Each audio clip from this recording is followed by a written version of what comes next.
성도 여러분, 하나님의 은혜 가운데 평안하신지요? 만나고 싶은 사람, 붙잡고 싶은 순간, 새롭게 하소서 6번째 진행을 맡은 이의동 집사입니다.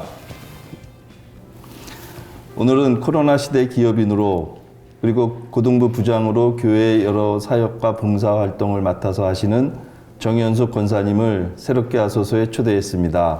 권사님 안녕하세요. 네, 안녕하세요. 예, 반갑습니다. 네, 반갑습니다. 먼저 권사님과 가족 소개를 부탁드리겠습니다. 예, 저는 95년도에 교회 등록해서 26년째 출석하고 있는 정현숙 권사입니다. 지금은 고등부에서 부장으로 섬기고 있고요. 제가 하는 일은 디자인 인쇄 출판 사업을 지금 현재 12년 차 하고 있습니다. 그리고 가족으로는 재정부원으로 섬기고 있는 남편 정영희 집사가 있고요.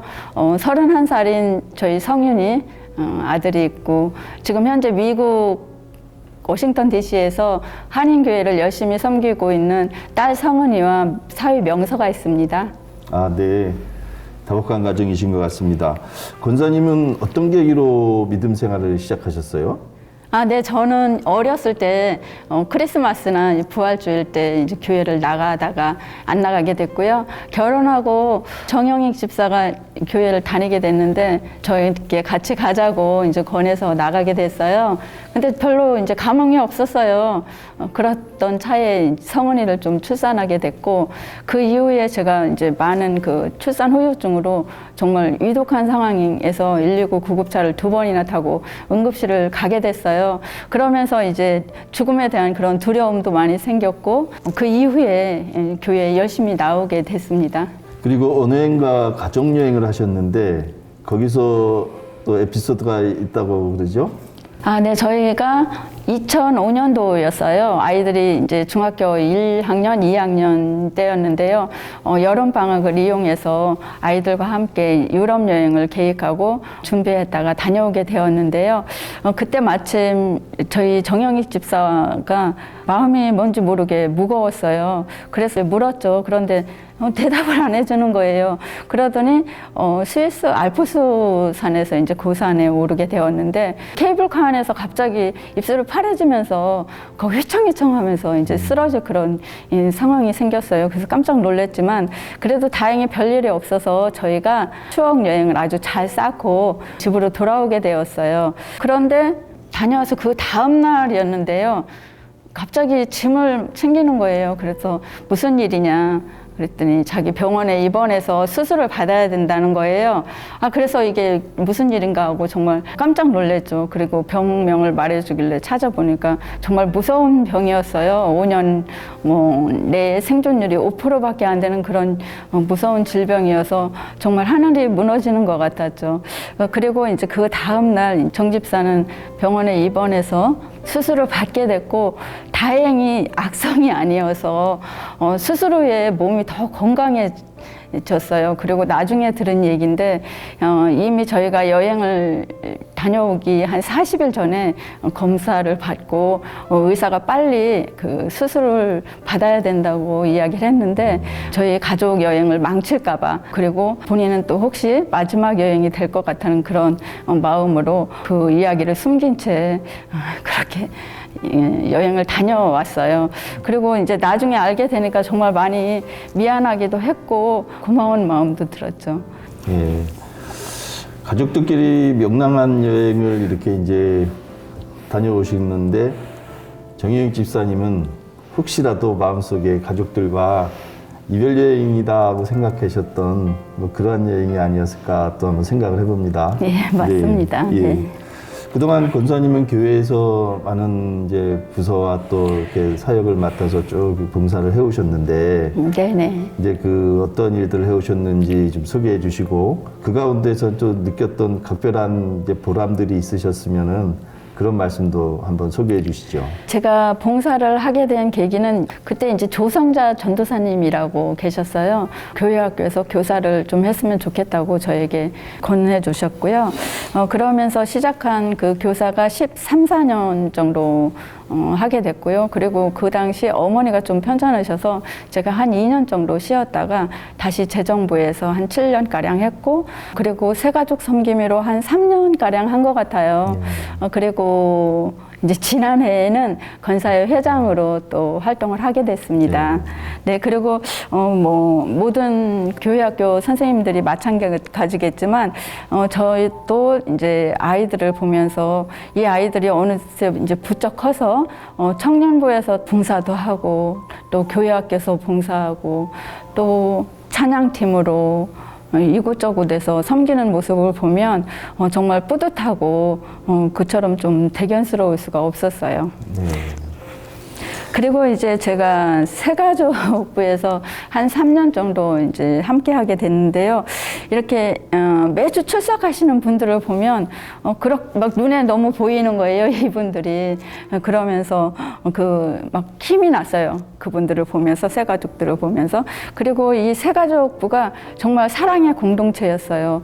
제가 오히려 사랑으로 섬겼다고 생각했는데 오히려 받은 사랑이 정말 늘 넘쳤어요. 그래서 기억에 아주 많이 남기도 하고요. 그리고 특별히 새가족부에서 1년에 한 번씩 이제 만남 영성 수련회를 하게 돼요.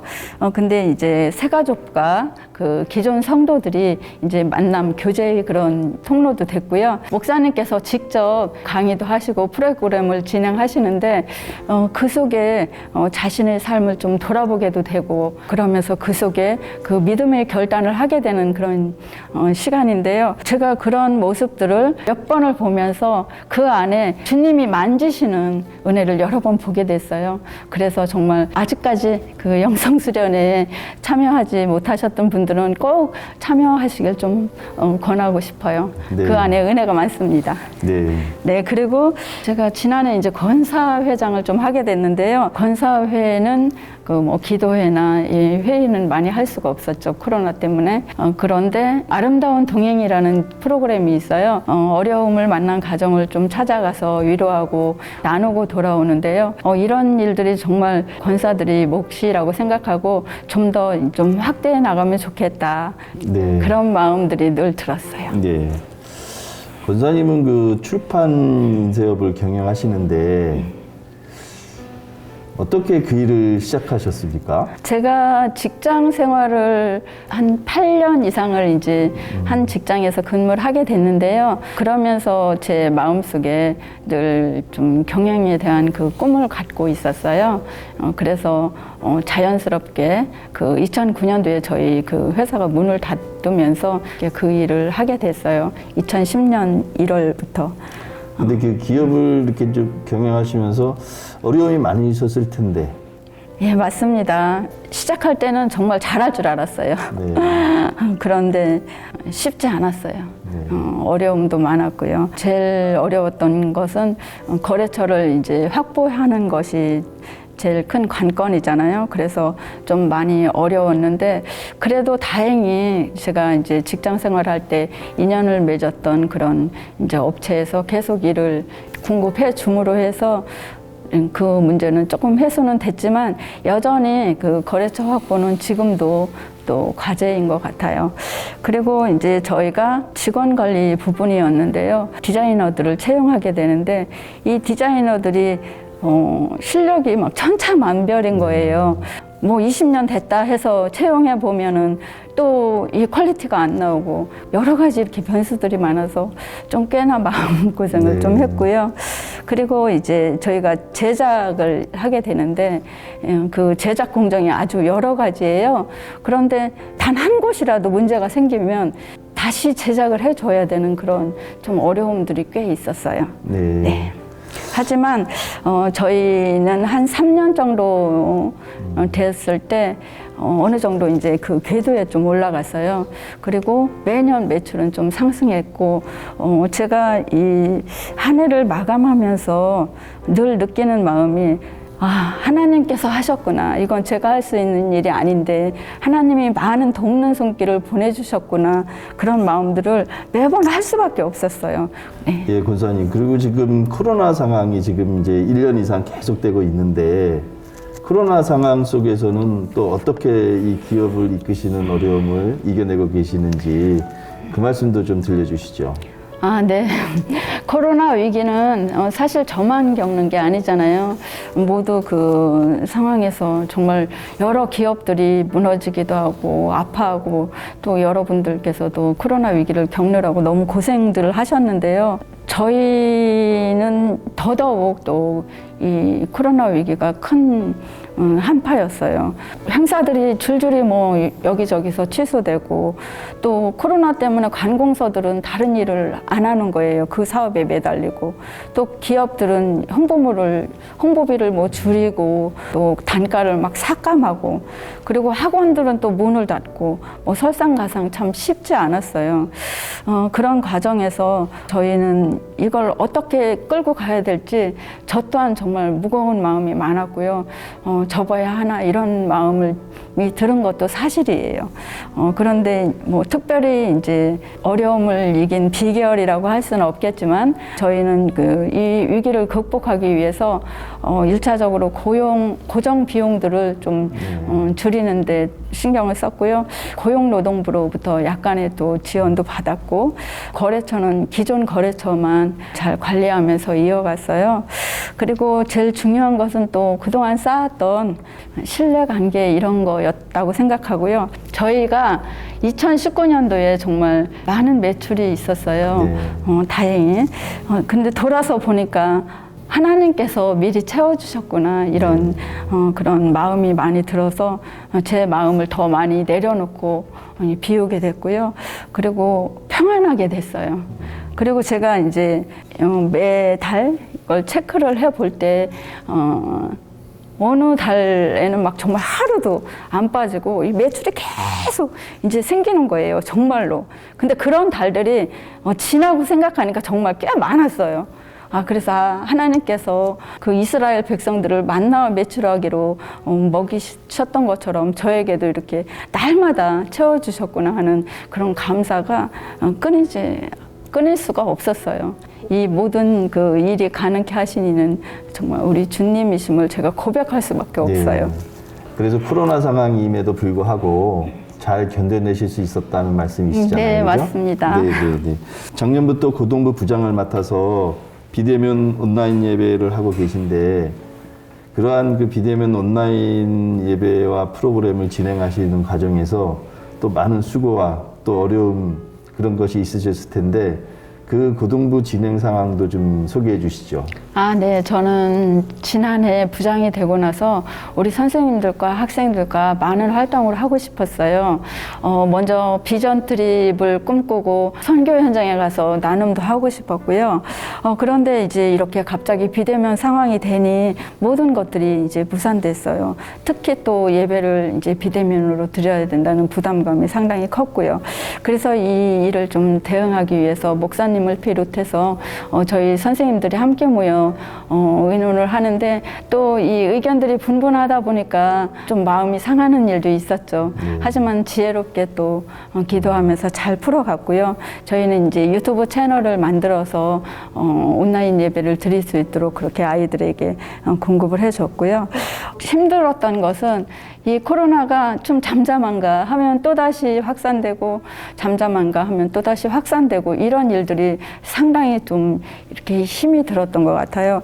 그래서 이제 우리 선생님들의 그 수고는 그 어느 때보다 좀 배가 됐던 것 같아요. 문고리 신방도 하고 또 편지도 써주고 드라이브 스루로 또 아이들을 찾아가서 또 만나기도 하고 그리고 목사님께서 토요일마다 그 5분 말씀을 주셨는데요. 토요일마다 아이들에게 전해주면서 영적 교류를 위하여 아이들을 좀 믿음으로 세워주기 위하여 무던히 애썼어요. 네. 그리고 저희가 가을 수련회를 하게 되었는데 그 또한 또 비대면 수련회로 결정이 됐어요. 참 막막했죠. 아이들이 몇 명이나 참여할지도 모르겠고 또 어떻게 이걸 진행해야 될지 처음엔 참 막막했어요. 할 수 있는 건 기도밖에 없었어요. 그래서 선생님들이 모두 협력해서 이제 릴레이 기도로 했고 그렇게 한 달가량 기도를 한 후에 저희가 수련회를 진행하게 됐어요. 그런데 수련회 방이 막 후끈후끈 열기가 가득한 거예요. 이건 정말 생각할 수 없었어요. 거기에다가 거의 한 20명 가까운 아이들이 전도가 되는 네. 거예요. 저는 사실 그때 한 30명만 아이들이 참여해도 참 너무 좋겠다 그런 마음이었어요. 왜냐하면 코로나 시기여서 정말 아이들이 그렇게 참여하기가 쉽지 않다고 판단을 제 나름대로 했던 거죠. 그럼에도 불구하고 이런 은혜가 있었던 건 정말 우리 하나님께서 전적으로 개입하셨다는 생각을 하지 않을 수가 없었어요. 그렇게 어려운 가운데였지만 우리 하나님의 은혜 가운데 정말 이렇게 기쁨도 더 배가 되었던 것 같아요. 네. 네. 그리고 작년에는 고등부에 네. 위기 상황이라고 할 만한 일이 있었죠? 예, 맞습니다. 저희 선생님 중에서 한 분께서 코로나 양성 반응을 보이셔서 병원에 가시면서 저에게 연락을 하셨어요. 그래서 저는 교회에 바로 전화를 드렸고요. 그리고 학부모님들께 연락을 드리게 됐어요. 학부모님들께 전화를 드려서 우리 아이들을 잘 안심시켜 달라고, 너무 걱정하지 말라고 그렇게 부탁을 했고요.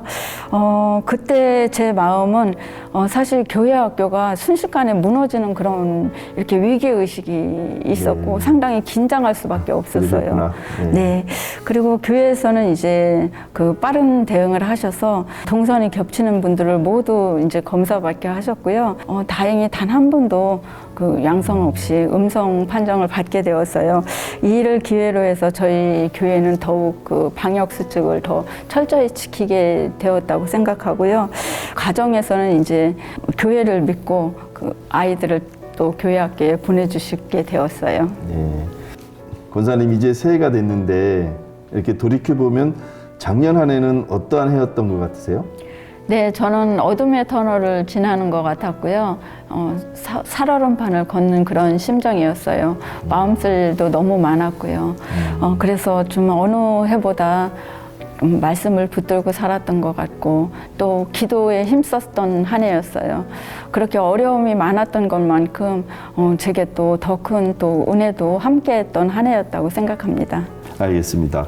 권사님 평소에 그리고 그 즐겨 부르던 찬송이라든가 또 이렇게 마음에 늘 힘을 얻는 그런 말씀이 있지 않으시겠습니까? 네, 제가 자주 묵상하는 말씀인데요. 너희 행사를 여호와께 맡기라 그리하면 그가 이루시고, 이 말씀을 제가 자주 묵상하게 돼요.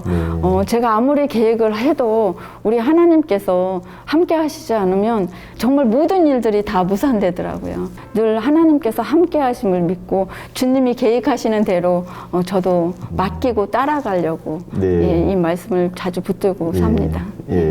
그리고 찬양은 당신의 마음이 있는 곳에 나의 마음이 있기를 원해요. 그 찬양을 제가 출근할 때마다 자주 부르고 있습니다. 끝으로 권사님의 갖고 계신 꿈과 비전을 한번 들려주셨으면 합니다. 저는 개인적으로 이제 기업을 하고 있으니까 늘 사회적 책임감을 그 무게를 느끼며 살고 있고요. 현재 저는 NGO 등 이렇게 몇 군데 단체에 작은 그 나눔을 하고 있는데요. 그런 나눔들을 좀 더 확대해 갈 생각이고요. 그리고 기회가 되면 좀 더 어려운 그런 선교지나 개발국가의 작은 학교를 좀 세우는데 함께 협력해 나갈 그런 마음을 가지고 있어요. 네, 아주 참 귀한 소망을 갖고 계시네요. 정윤숙 권사님과 대담을 하면서 저는 이런 생각이 들었습니다. 하나님의 은혜로 성령님의 이끄심으로 권사님이 여기까지 오셨구나 하는 겁니다. 소중한 신앙인으로서 세강교회에 더욱더 그 선한 영향력을 많이 끼쳐주셨으면 하는 바람입니다. 감사합니다. 감사합니다.